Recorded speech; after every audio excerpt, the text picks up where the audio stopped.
iariva maksika toto misaotranao zay Andriamanitra ray sanaka ary fanay masina fa ny alehibe ny fitsapanao sy ny indrafonao no mandoy izao anay mamindrafo aminay mamelany araka ny anaran'i Jesosy zany mitonikiranay izay atsapanay Jesosy fa tsy mba tia ny fahaverizana tokoa ianao ary mikasaka izay very mba ho iverina indray ao ambaranao ny fibebany aminay ray tonga manantona anao dia fifaliana lehibe ao an-danitra misaotra Jesosy ny amin'izany sarobidy eo anatrenao zahay lafo vidy ny fanainay ka nandanianao ny fotoanao nandatsanao ny ranao masina koa dia meteza Jesosy hiampona anay tsiraray avy ankoatranay reky Jesosy dia mbola besaka ny ivelan'ny valanao zay mbola tsy mahafantatra anao ao koa ny miniantsy sy miaino anao tadiavo izy ireo Jesosy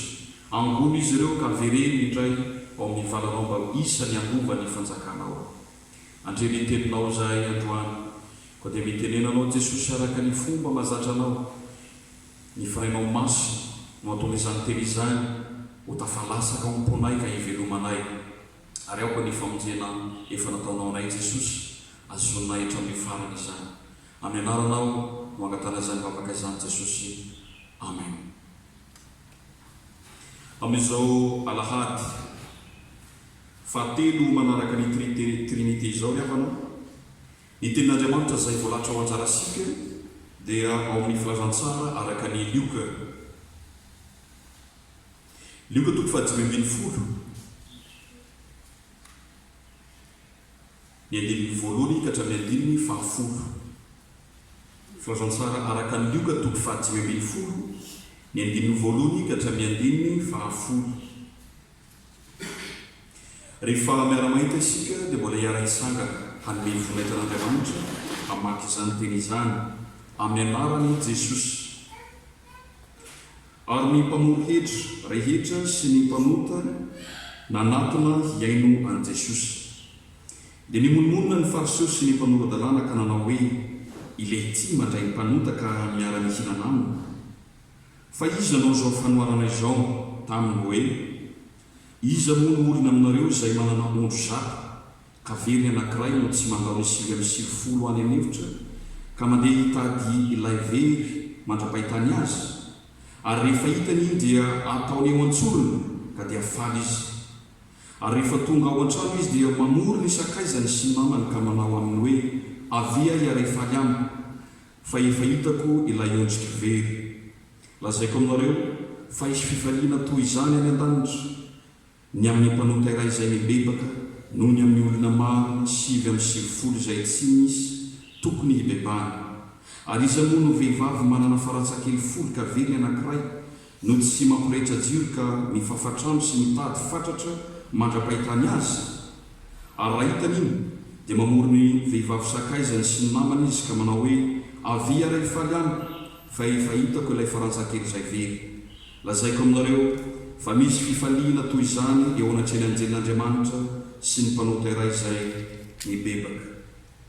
Ny iray masino manamasinana eo ny fahamarinana fa ny teninao no fahamarinana. Amen.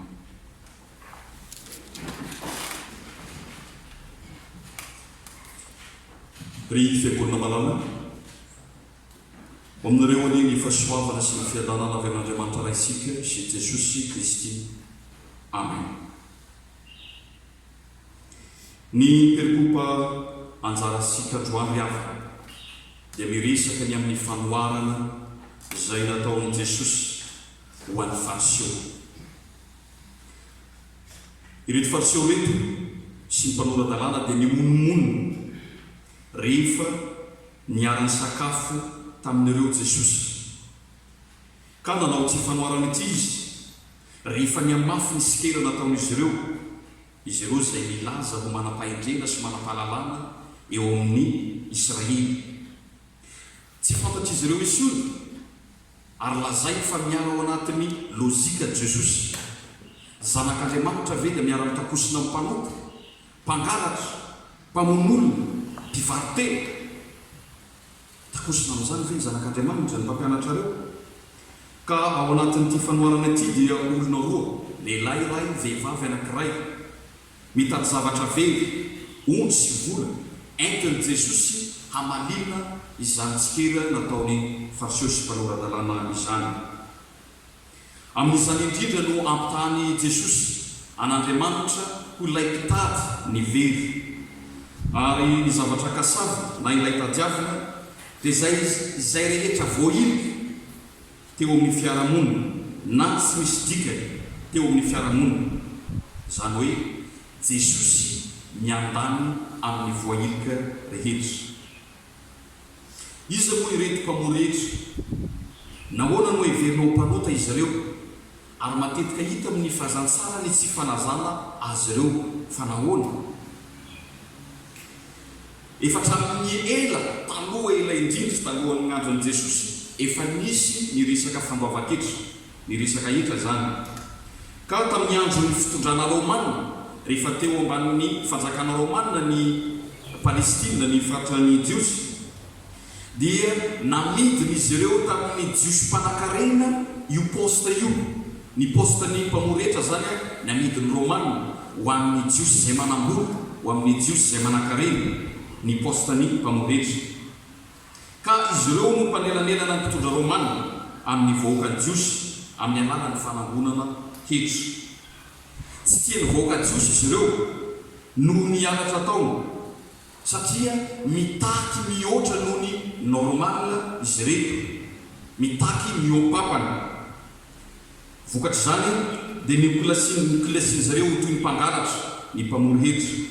Raha tadiditsika sara ny tantaran'i Zakaiosy, ilay mpamory hetra, nanao fanambarana hoe indro tompo, ny atsasaky ny fananako omeko ny mahantra, ary raha misy zavatra nalaiko tamin'ny fanambakana dia onerako avy efatreny. Ny fibebany mpamory hetra, fibebany Zakaiosy, lazana fa mpangalatra tokoa izy ireo. Ary ny Jiosy dia manana lalàna mihitsy aniliana ireto mpamory hetra ireto, manda azy ireo. Noho izany ny fariseo dia nanakina an Jesosy noho ny fiarahana sy kombakomba, noho ny fiarahana misakafo amin'ireto mpamory hetra ireto. Ary nisy fotoana azy ao amin'ny Mateo 7:1-12 dia nilaza misy izy ireo hoe nanontany mpianana, nahoana kosa ny mpampianatra ireo no miara-komana amin'ny mpamory hetra sy ny mpanota?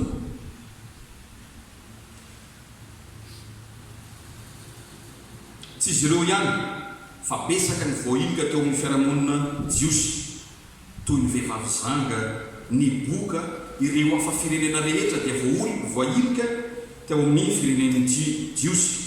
Eo ihany koa ny fitsarana ireo kilemaina, ny mandringa, ny mahantra, izay lazain'izy ireo fa maizana avy amin'Andriamanitra noho ny fahotana mahatonga an'izany rehetrarehetra izany. Besaka araka izany ireo fomba mampanao ny Jiosy izay tsy araka an'Andriamanitra intsony, nefa dia izany no mifehy lôzika n'izy ireo, izany no hevery ny famarina.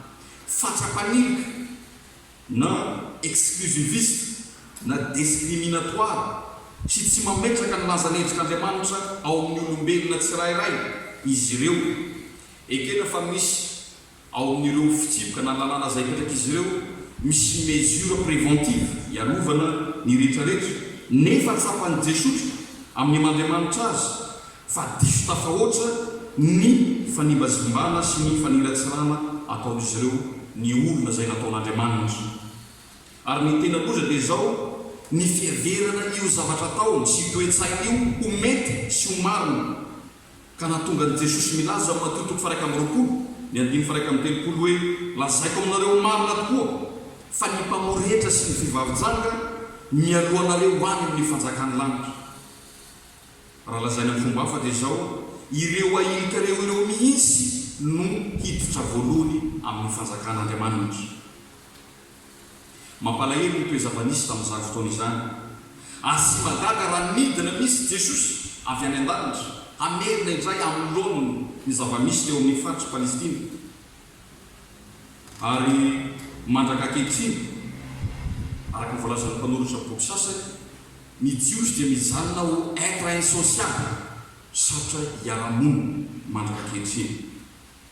Manahoana ny endriky ny familiana eo amin'ny fiarahamonina sika, misy ny fiarahamonintsika amin'ny tontolo misy atsika ankehitriny. raha izay ny zava-nisy tamin'izany andro zany. Na dia eo aza ny lalàna iraisam-pirenena momba ny zon'olombelona sy ny lalàna misy eo amin'ny firenena tsirairay iarovana amin'ny fankalana sy fanavakavana ara-tsosialy dia tsy foana izany mandraka ankehitriny.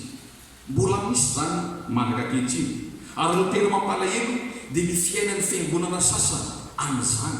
Mbola misy fiangonana miaina amin'ny zavatra tahaka izany. Noho ny hoe vokatry ny hoe ny oro tsy avany mama, ny omby mahina ny barea mahia sy le lafiny namana, vokatra n'izany dia mbola misy. Ireo dia mbola fiainana amin'ny lojika tranainy, satria io lojika ny jiosy io no atao hoe lojika tranainy. Ka ny fahazansaranjarasika androany dia izao: Jesosy miandany amin'ny voahilika rehetra, miandany amin'ny voahilika rehetra Jesosy. Iza mitsika ny tsy efa niaran-javatra tahaka izany. Voahilika noho ny lokony hoditra satria mainty, voahilika satria mahantra, voahilika satria noho ny fiaviana, noho ny tsy fahaizana. Ngapa efa misy miaina amin'ny zavatra tahaka an'izany. Fa zao soa ihany fa nisy amin'ny Jesosy ilay Andriamanitra sika izay manana ny lojika vaovao, satria nilanja ny olona iray dia tsy miankina amin'izay hita maso ety ivelany, fa Andriamanitra mahafantatra ny lanja ny olona izay ao anaty ka mandray izay rehetra manantona azy. Misy akoa ireo voahilika ho azy noho ny fahotana, noho ny fialana ny dity sy ny fitsipik'Andriamanitra. Ilay ondry mania miala ny mpiandry azy, tahaka ny tantara emsika tamin'ny fahazantsara teo, ilay zanakatara, izy no mampiala ny tenany. Fa zao sarobidy amin'Andriamanitra ihany koa izy ireo, ka tadiaviny fatratra, andaniany fotoana tadiavany izany. Amin'ny Jesosy ny lojika vaovao izay entiny dia zao: sarobidy aminy ny olona rehetra, sarobidy amin'ny Jesosy ny very rehetra, satria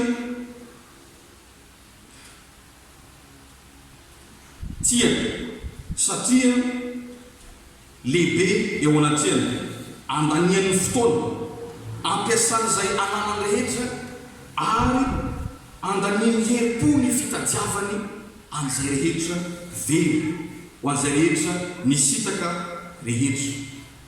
Ny tanjon'i Jesosy dia izao: ahatonga ny olona ho amin'ny fibebana ka hisitraka ny famonjena. Io no tanjon'i Jesosy. Ny fisiam-panotaray mibebaka dia fifaliana lehibe any an-danitra. Izany no lojika vaovao amin'ny Jesosy. Ilay Andriamanitra tsy mba manimika, ilay Andriamanitra mampiditra fa tsy mandroaka izy. Tsy tonga namelika hoy Jesosy, tsy tonga namelika n'izao tontolo izao, fa hamonjy izao tontolo izao. Tsy hiantsony marina hoy Jesosy, fa hiantsoniza mitady ny mpanota izy hibebaka. Misahirana mafy Jesosy ny amin'ny fitadiavana ny ondry very sy ny famerenana izany indray ho ao ambalana, ka tsy tokony ho isika indray no mandroaka izay nampidirin'i Jesosy. Io isan'ny mampalahelo. Miezaka Jesosy manao fikarohana ireo ondry ampidirina ao ambalana, nefa izay tonga amin'ny lazako amin'ny fiangonana sasany aboe esorina hiala amin'ny fiarahamonina.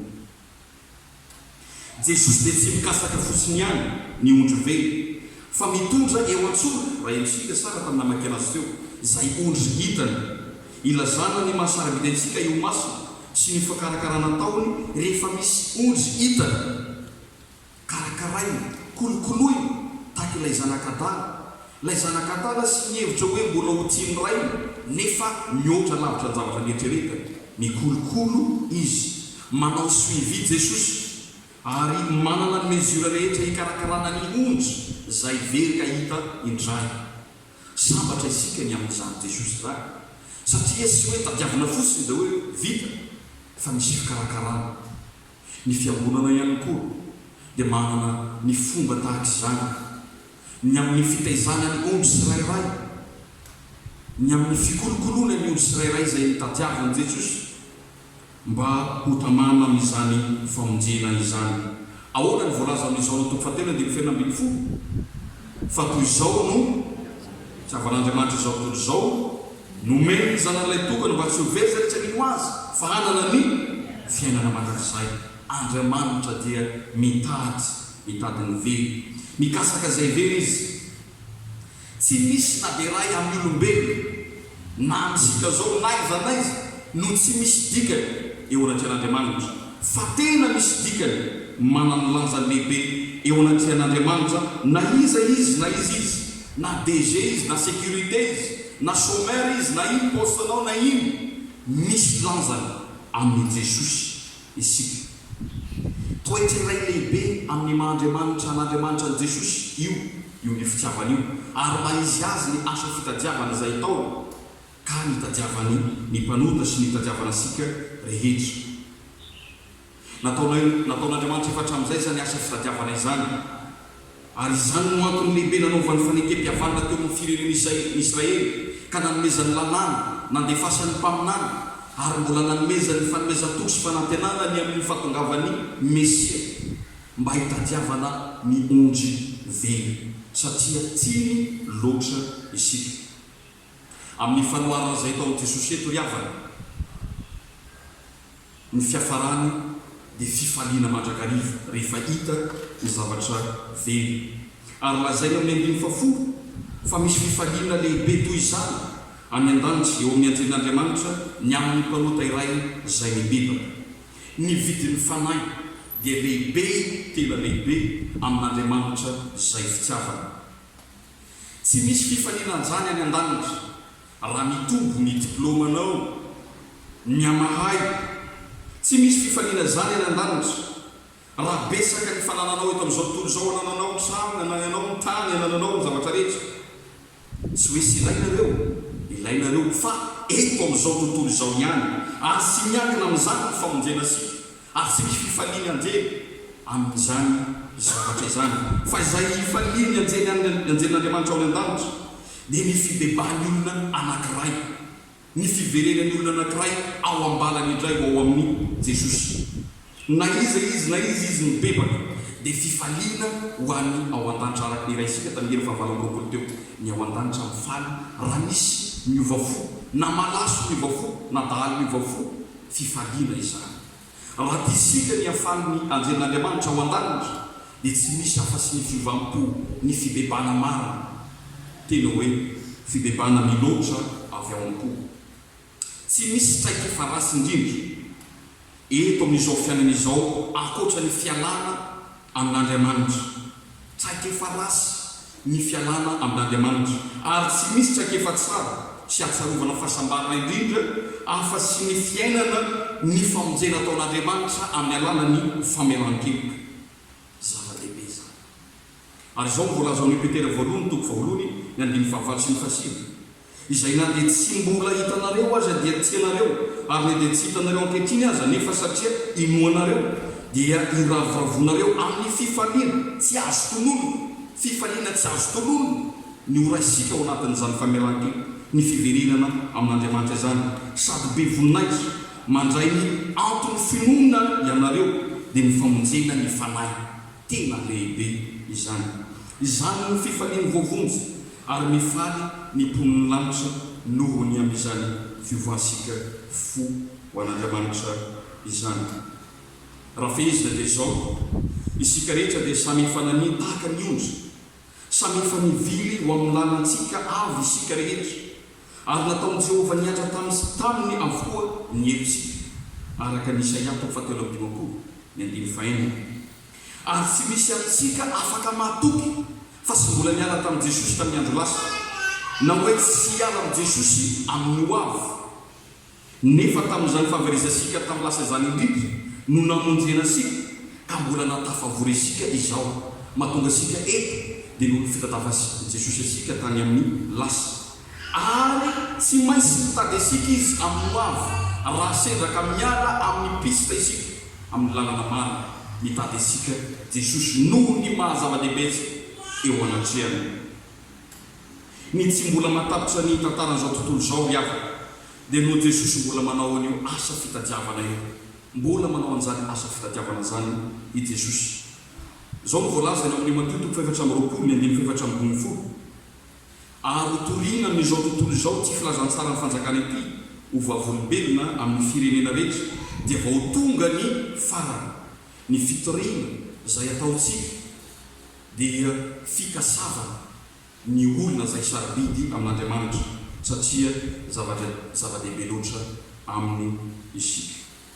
Amen. Le texte que nous avons aujourd'hui parle de la parabole que Jésus a faite pour les pharisiens qui ont été choqués par le fait que Jésus mangeait avec des collecteurs d'impôts et des pécheurs. Il a fait cette parabole lorsque leurs critiques, ceux qui prétendent être justes et sages en Israël, ont été endurcis. Ils étaient perdus, pensaient que Jésus s'est détourné de la logique. Le Fils de Dieu mangera-t-il avec des pécheurs, des meurtriers, des voleurs ou des prostituées? Dans la parabole, il y a deux personnes, un homme et une femme, qui cherchent des objets égarés, des moutons et de l'argent pour répondre les pharisiens. Dans cette parabole, il a comparé Dieu aux chercheurs et il cherche les personnes exclues ou sans valeur ou ont perdu leur place dans la communauté. Donc, Jésus est du côté des exclus. Non seulement les collecteurs d'impôts, mais beaucoup de personnes ont été exclues de la communauté juive, telles que les prostituées, les lépreux, les païens, etc. Il y a aussi le jugement sur les handicapés, les boiteux et les pauvres. Eux qui pensent que c'est à cause de leurs péchés et Dieu les punit. Tant de traditions juives qui ne rassemblent plus à Dieu, pourtant contrôlent leur logique. Et tout cela s'appelle la logique ancienne. C'est de la logique ancienne juive. Il y a eu un moment où Jésus était en colère devant cette triste vérité et dit dans Matthieu 21, 31, je vous l'ai dit en vérité, les publicains et les prostituées vous dévanceront dans le royaume de Dieu. Dans notre communauté d'aujourd'hui, malgré les lois internationales des droits de l'homme, les lois de chaque pays visant à protéger la discrimination raciale et sociale, le fait que le riche ne fréquente pas les pauvres, et une vache ou baléa maigre ne se fait pas lâcher par son semblable, la culture d'exclusion ou l'exclusivisme existe toujours dans notre communauté. Cela signifie que notre société d'aujourd'hui vit encore dans l'ancienne logique. Et l'évangile que nous avons aujourd'hui est le suivant. Jésus reçoit et soutient tous les exclus. Pourquoi? Parce que Jésus, dans sa logique, la nouvelle logique, il valorise ceux qui ont perdu. Surtout s'il y a les désirs profonds d'échanger en eux. Chaque personne a l'image de Dieu. Chaque personne est importante devant Dieu. Donc, son but est de les amener à la repentance et de leur apporter le salut. C'est le pécheur qui se repent provoquera une grande fête. Seul un pécheur se repent provoquera une grande fête au ciel. C'est la nouvelle logique de Jésus. Lui qui ne rejette pas. Jésus n'est pas venu pour condamner le monde, mais pour le sauver. Il n'y a pas de pires expériences que de quitter Jésus alors que nous vivons dans ce monde. Et le salut de Dieu par le pardon et les meilleures expériences et le bonheur de la vie sur cette terre comme au ciel. Nous sommes précieux aux yeux de Dieu. Et il nous cherche afin de pouvoir vivre cette expérience de bonheur en vivant près de lui. Nous remercions Jésus de nous avoir cherchés alors que nous étions perdus. Amen. Voninahitra ilay ao anaty Andriamanitra ray sy zanaka fanahy masina izay fazy hatramin'ny taloha indrindra mbola ho azy hatramin'ny mandrakizay. Mitsangana raisoa ny fitahina. Ho aminareo rehetra ny fahasoavan'i Jesosy Kristy Tompo sy ny fitiavan'Andriamanitra ray ary ny firasana amin'ny fanahy masina